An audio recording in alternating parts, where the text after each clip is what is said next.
It's always a treat to have a BMW M car in stock at Motorpoint, but today we've got not one, but two. We've got the M2 competition and the M4 competition. Now, the M4 is the new name for the M3 coupe, but arguably it's the M2 that's the real spiritual successor to the earlier M3. So let's have a quick look around this car first. That's kind of a really old school kind of M car.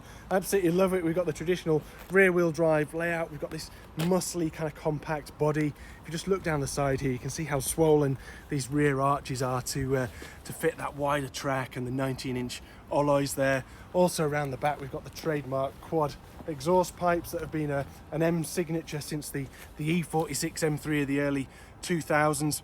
And you'll notice this M2 competition badge there.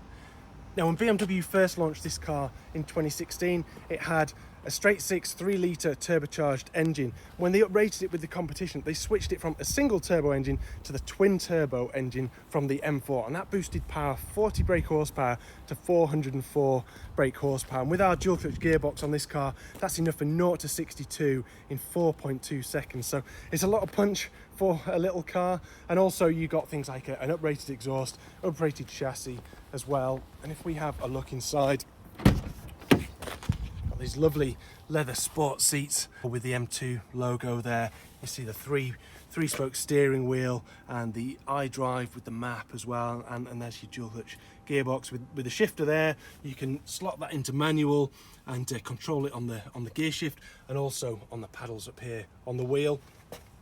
Now, of course, this is a rival to the Audi TT and the Porsche Cayman, but the big advantage of the M2 is having the rear seats there, which those cars don't have. You also got a bigger boot. And while we're here, let's just start it up. You can hear that fruitier exhaust on the M2 competition. It already sounds raring to go, so if I just give it a blip.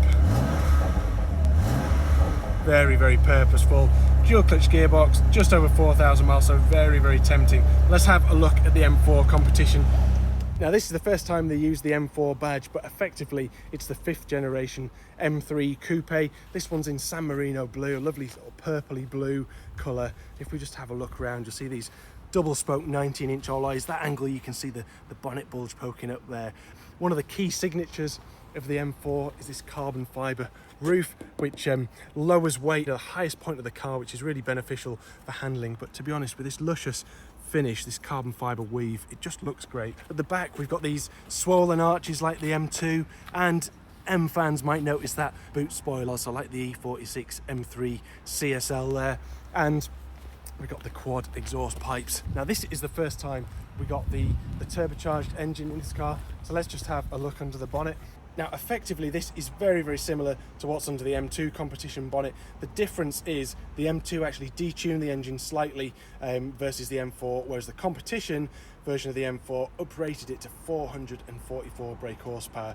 So that's good for 0 to 62 miles an hour in 4 seconds flat with our dual clutch gearbox. You also got an uprated chassis. These cars were a little bit spiky in their earlier form, so the uprated chassis sorted that out. You got a fruitier sounding exhaust again like the M2.